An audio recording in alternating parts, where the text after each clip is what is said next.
तो आज के लेक्चर में हम बात करेंगे हमारा जो हमने किससे पहले क्या क्या पढ़ा है उसके बारे में एक बार देख लेते हैं। तो हम पढ़ चुके हैं ऑस्मोटिक प्रेशर।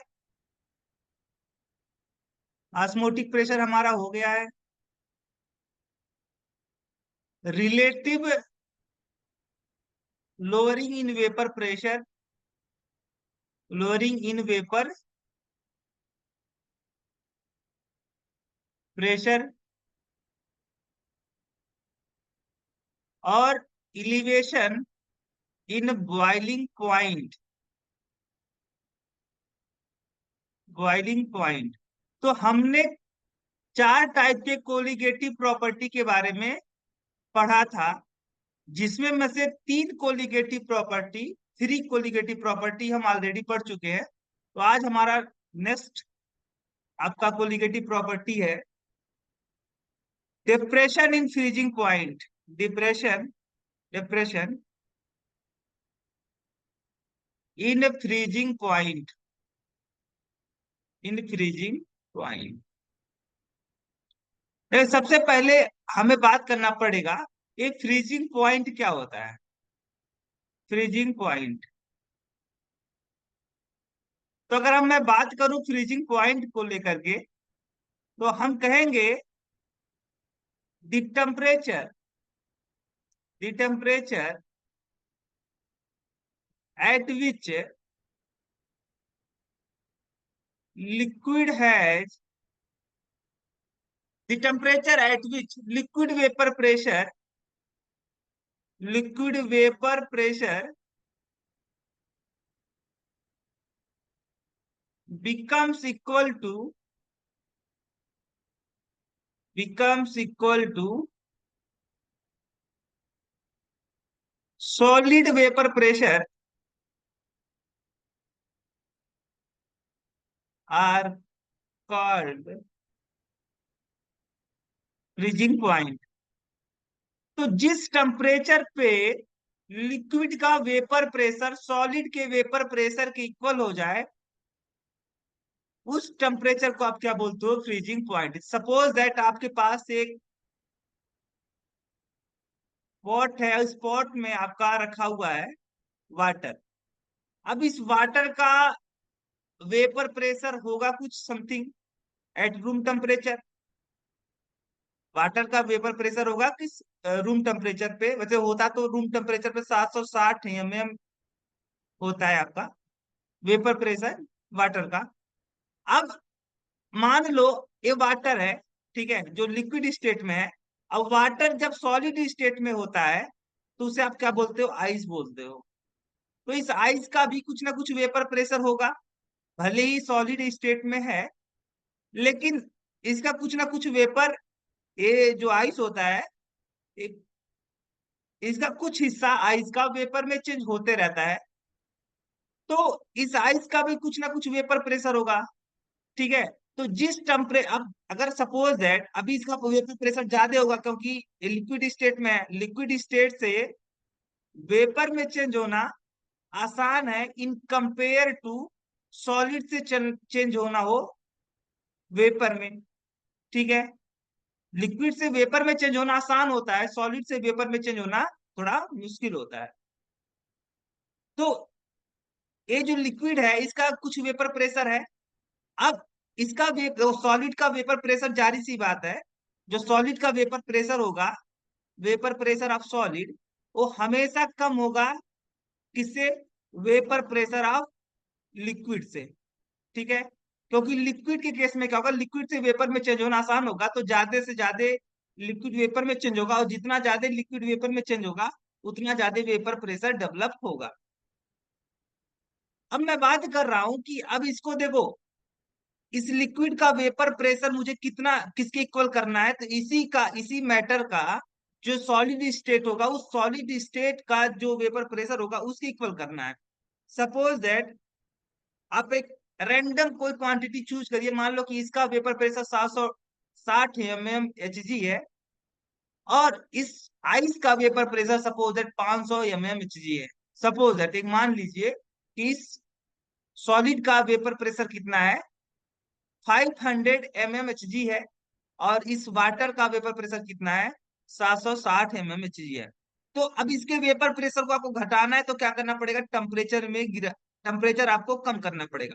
जैसे ही आप टेम्परेचर कम करोगे तो इसका, चूंकि टेम्परेचर कम करने का मतलब हुआ हीट की क्वांटिटी आप सिस्टम वाटर के पास, वाटर से हीट निकाल रहे हो तब इसका टेम्परेचर कम हो रहा है। अब वाटर की अगर हीट, वाटर के जो पास जो हीट है वह हीट कम हो जाएगा, तो हीट कम होने से काइनेटिक एनर्जी क्या हो जाएगी, कम हो जाएगी। अब काइनेटिक एनर्जी कम होगी तो कम से कम वाटर मॉलिक्यूल क्या होंगे, वेपर में चेंज होंगे, यानी इसका वेपर प्रेशर घटने लगेगा।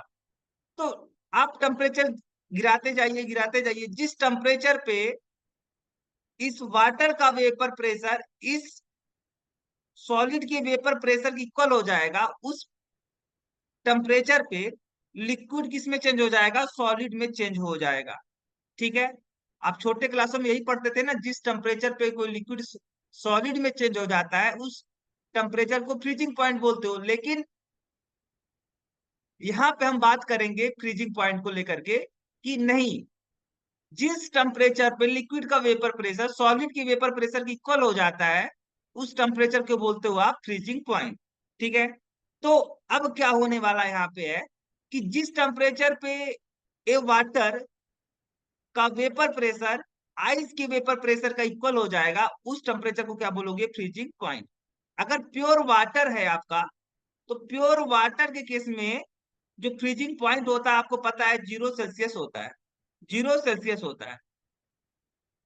ठीक है, अगर मैं बात करूं अब इसी वाटर में, अभी देखो वाटर का फ्रीजिंग पॉइंट कितना था, प्योर वाटर का 0 सेल्सियस फ्रीजिंग पॉइंट था। फ्रीजिंग पॉइंट कितना था, 0 सेल्सियस था। अगर मैं कहूं कि इस वाटर में हम कुछ नॉन वोलाटाइल सॉल्यूट डिजोल्व कर दें, क्या डिजोल्व कर दे, नॉन वोलाटाइल सॉल्यूट अगर हम कुछ डिजोल्व कर दें, तो आपको पता है नॉन वोलाटाइल सॉल्यूट किसी प्योर लिक्विड में डिजोल्व करने से ये जो सोल्यूशन होता है इस सोल्यूशन का वेपर प्रेशर क्या हो जाता है, कम हो जाता है। तो अब नॉन वोलाटाइल सॉल्यूट डिजोल्व करने से इस वाटर के अंदर क्या होगा, इसका वेपर प्रेशर क्या हो जाएगा, डिक्रीज हो जाएगा। अब आपको इससे पहले वाले केस में आप क्या कर रहे थे, वेपर प्रेशर घटाने के लिए आप टेम्परेचर गिराते थे, टेम्परेचर लो करते थे।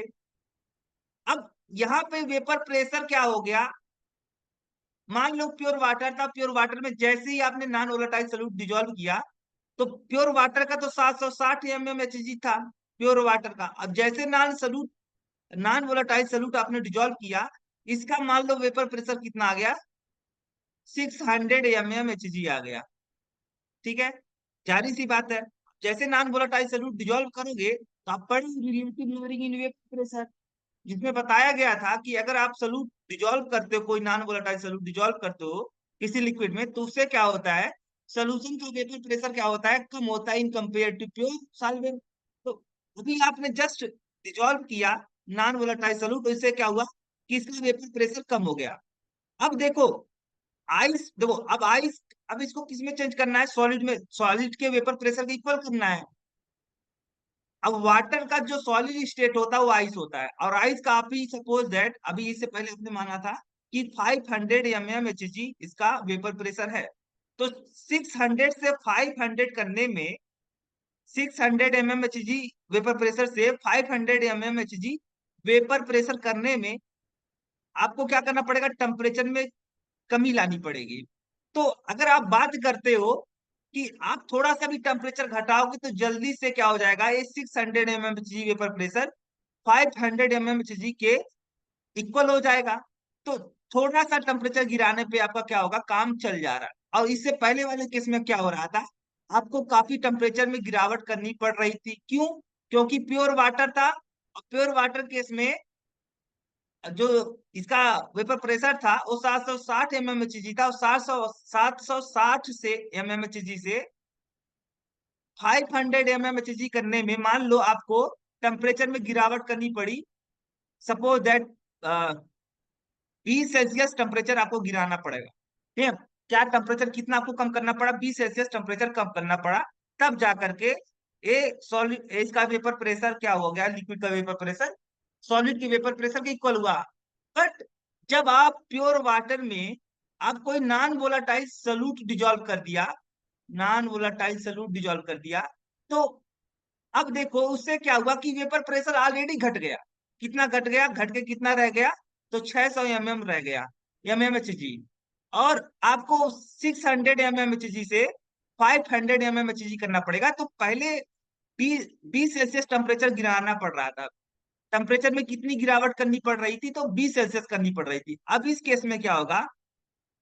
टेम्परेचर में गिरावट 20 सेल्सियस न करके 15 सेल्सियस भी टेम्परेचर अगर आप गिरा दोगे, या 10 सेल्सियस भी गिरा दोगे, तो उससे क्या होगा? इसका वेपर प्रेशर, इस लिक्विड का वेपर प्रेशर वो 500 एमएमएचजी के इक्वल हो जाएगा।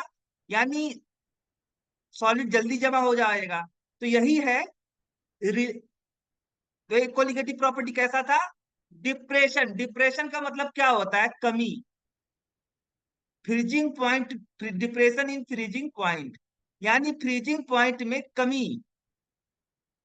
डिप्रेशन का मतलब क्या होता है? कमी।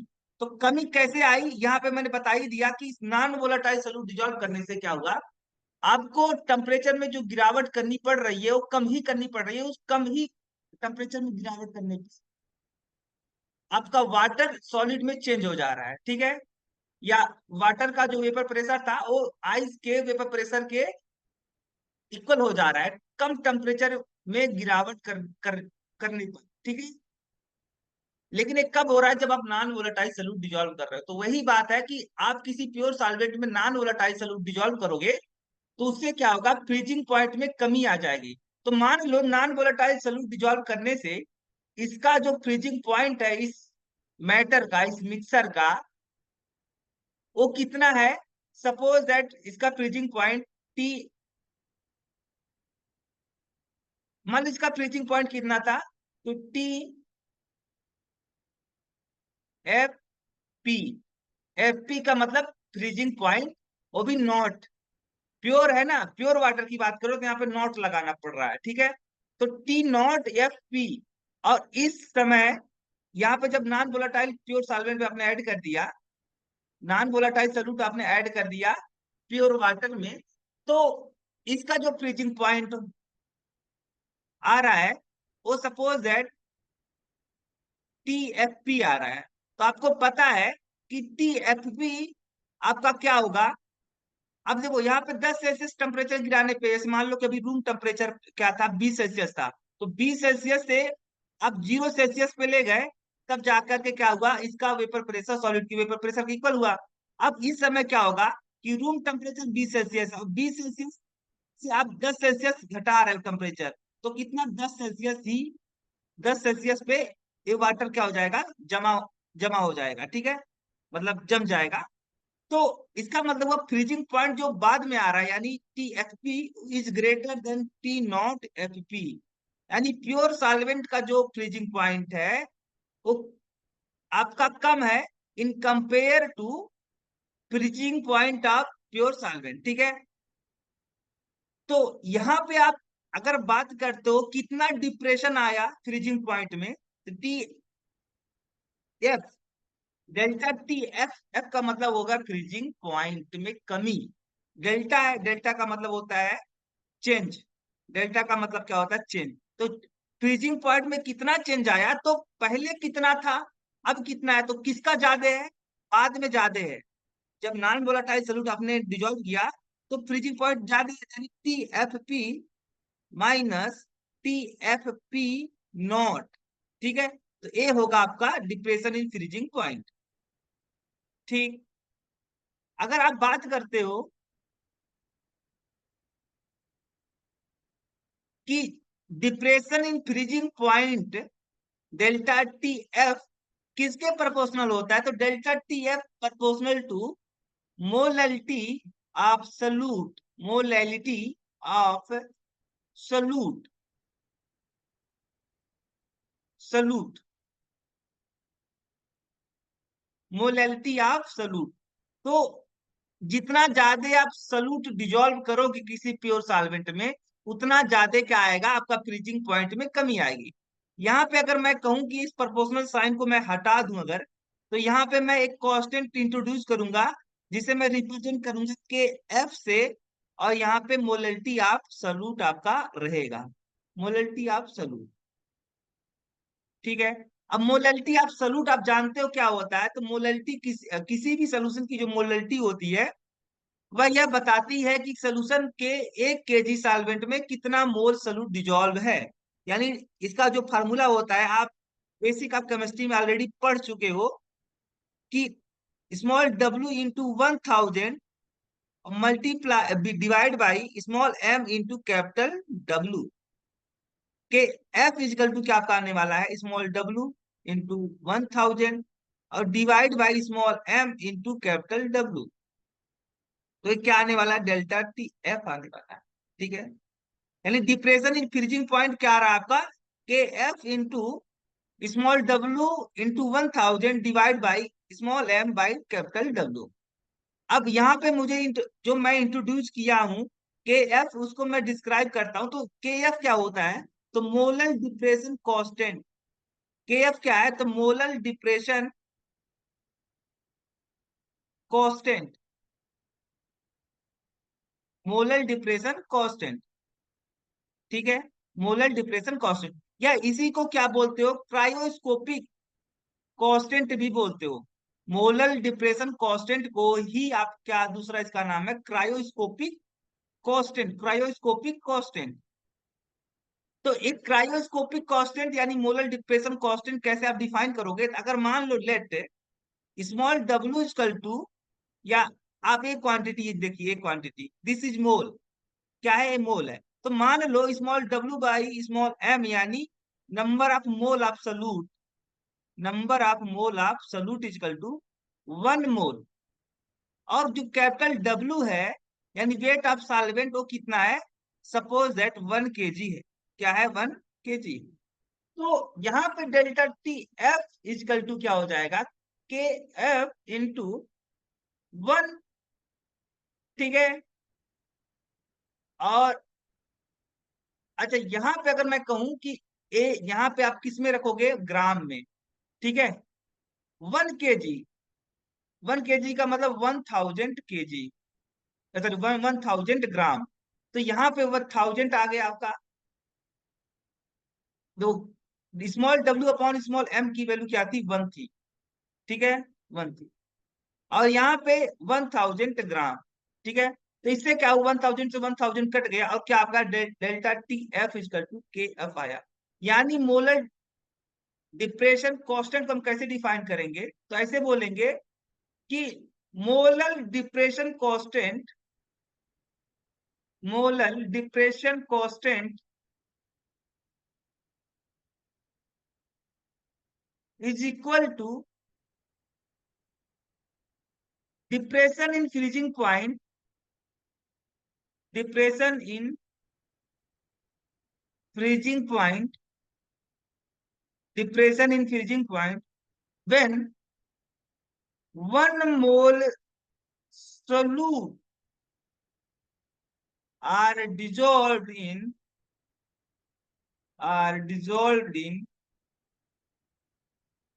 1 kg सॉल्वेंट। जब 1 kg सॉल्वेंट में, 1 kg सॉल्वेंट में 1 मोल सॉल्यूट डिजोल्व किया जाता है, तब फ्रीजिंग पॉइंट में जो डिप्रेशन आती है, जो कमी आती है, वही क्या कहलाता है, मोलर डिप्रेशन कांस्टेंट या क्रायोस्कोपिक कांस्टेंट। ठीक है। अगर मैं कहूं कि एक और, यहाँ पे अभी तो मोलर डिप्रेशन कांस्टेंट हमने इंट्रोड्यूस किया है, एक और टाइप का डिप्रेशन कांस्टेंट होता है फ्रीजिंग पॉइंट के लिए। वो क्या होता है, molecular, molecular depression constant, depression constant. इसे कैसे आप डिफाइन करते हो, तो ये इसके लिए होता है आपका, कुछ नहीं करना है, जो पहले आपने फार्मूला इंट्रोड्यूस किया था उसी फार्मूले में क्या था, के एफ इंटू 1000 था ना, तो 1000 के जगह पे यहाँ पे 100 आपको कर देना है, इस into small w upon small m into capital W। ठीक है, इन ग्राम। इसका मतलब हुआ कि यहाँ पे जो के एफ इंट्रोड्यूस हुआ है, के एफ डैश मान लो, अभी वहां पे ऊपर वाले केस में मोलर डिप्रेशन कांस्टेंट को आप के एफ से रिप्रेजेंट कर रहे थे, यहाँ पे मॉलिक्यूलर डिप्रेशन कांस्टेंट, इसलिए थोड़ा सा डिफरेंस दिखाने के लिए हम यहाँ पे डेल्टा के एफ डैश कर दे रहे हैं। इसका मतलब हुआ, यहाँ पे कैसे डिफाइन करोगे, तो मोलिकुलर डिप्रेशन, मोलिकुलर या मोलर डिप्रेशन कांस्टेंट भी आप इसे बोलते हैं, तो molecular depression constant is equal to depression in freezing point, depression in freezing point when 1 mole solute are dissolved in 1 kg solvent. जब 1 kg सॉल्वेंट में, या सॉरी 1 kg नहीं, 100 ग्राम, क्योंकि यहाँ पे small W capital W equal to 100 रखोगे तो ये वाली वैल्यू कट जाएगी और ये वाला 1 आप रख रहे हो। जब 100 ग्राम सॉल्वेंट में 1 मोल सोल्यूट डिजोल्व किया जाए, तो उस समय जो फ्रीजिंग पॉइंट में कमी आती है, वह कमी क्या कहलाती है, मोलिकुलर डिप्रेशन कांस्टेंट। अब हम कुछ न्यूमेरिकल लगाते हैं। तो आज का जो हमारा न्यूमेरिकल है, फर्स्ट न्यूमेरिकल इस तरीके का है। यहाँ पे बोला जा रहा है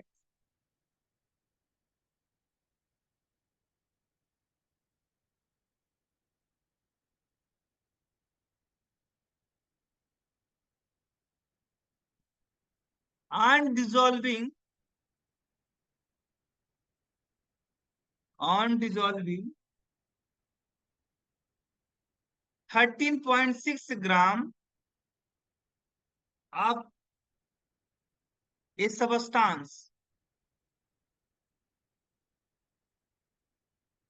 of A substance in 20 gram water, in 20 gram water, freezing point is depressed by, freezing point is depressed by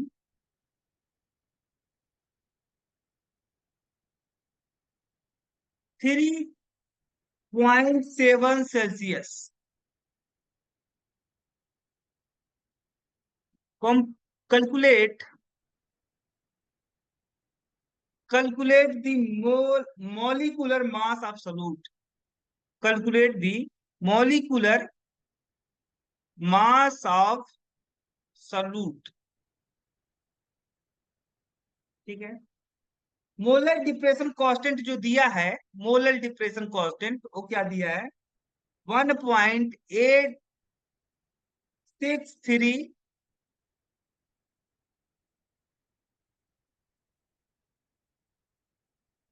kelvin molality inverse, molality का इनवर्स। ठीक है। तो सबसे पहली बात कि क्या दिया है, इसको आप यहाँ पे सिलेक्ट करो।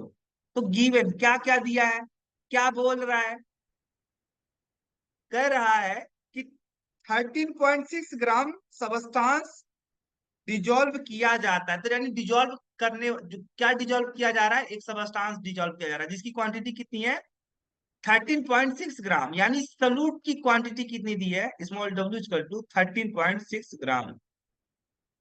20 gram water, in 20 gram water, यानी यहाँ पे सॉल्वेंट कौन है, वाटर, और वाटर का वेट कितना दिया है, 20 ग्राम।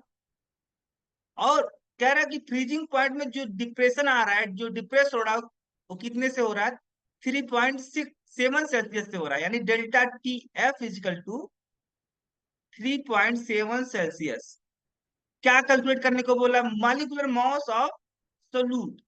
तो स्मॉल एम की वैल्यू पूछ रहा है और के एफ की वैल्यू आपको दी गई है। तो यहाँ पे वी नो दैट, आप जानते हो, वी नो दैट कि delta T F is equal to क्या होता है, तो 1000 into K F into small W upon small M into capital W in gram, capital W in gram. तो आप यहाँ पे सारी वैल्यू पुटअप करो 1000 इंटू के एफ की वैल्यू आपकी दी है 1.863, और स्मॉल एम की वैल्यू कितनी है आपकी स्मॉल डब्ल्यू की, तो 13.6 ग्राम है आपका। और कैपिटल एम माने मॉलिक्यूलर मास ऑफ सोल्यूट, इसी को मुझे कैलकुलेट करना है। और कैपिटल डब्ल्यू इन ग्राम कितना दिया है, 20 ग्राम, यहाँ पे 20 ग्राम। तो एक किसके इक्वल होगा, तो डिप्रेशन इंक्रीजिंग पॉइंट कितना दिया है, 3.7 दिया है, 3.7 दिया है। तो यहां से आप डिवाइड करोगे तो 50 आएगा। और स्मॉल एम इजकल टू क्या आने वाला है, 50 इंटू 1.863 इंटू 13.6 डिवाइड बाई 3.7। ठीक है,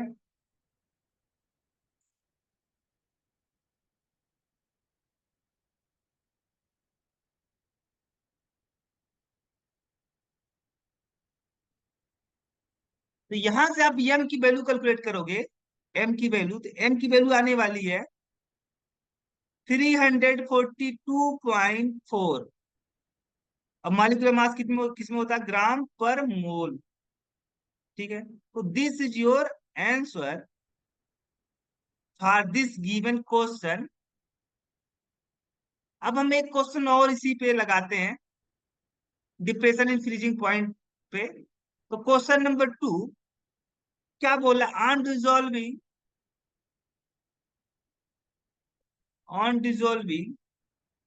1.822 ग्राम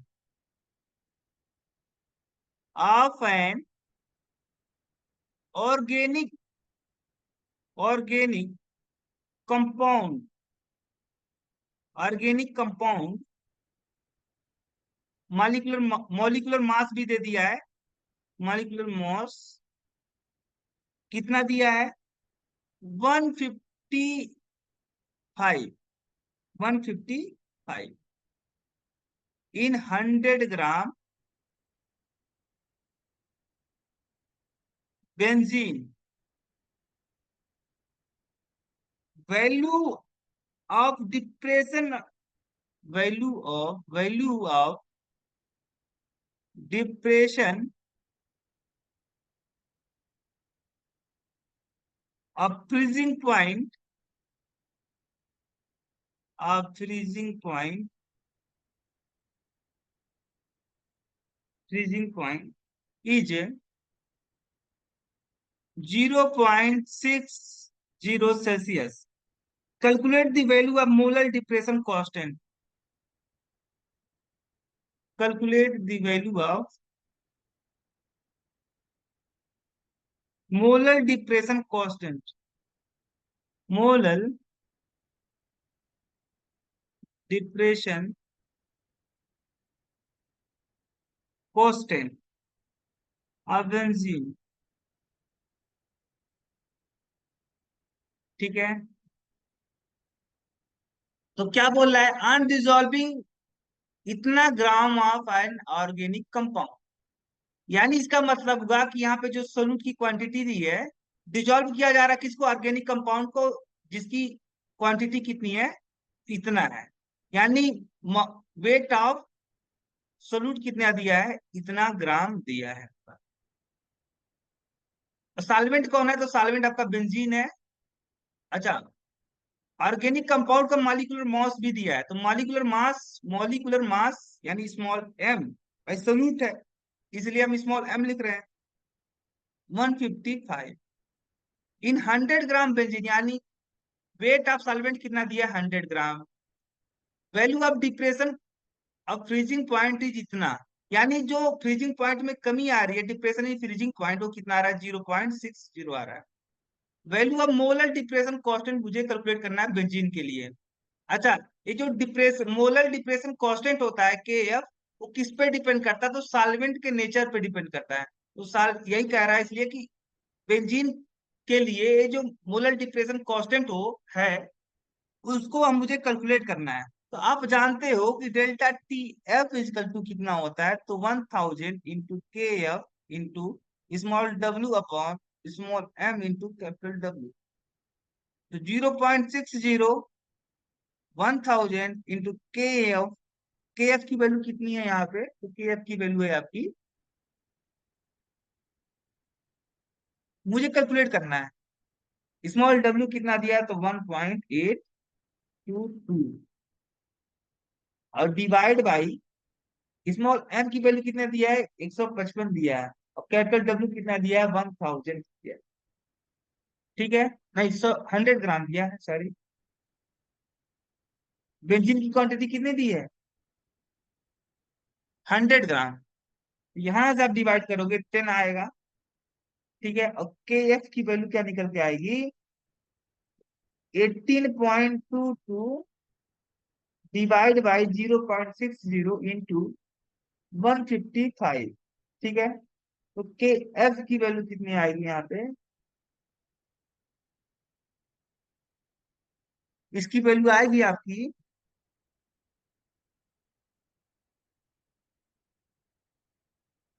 5.1 केल्विन, मोलैलिटी, मोलैलिटी का इनवर्स, ये वैल्यू आपकी आने वाली। ठीक है,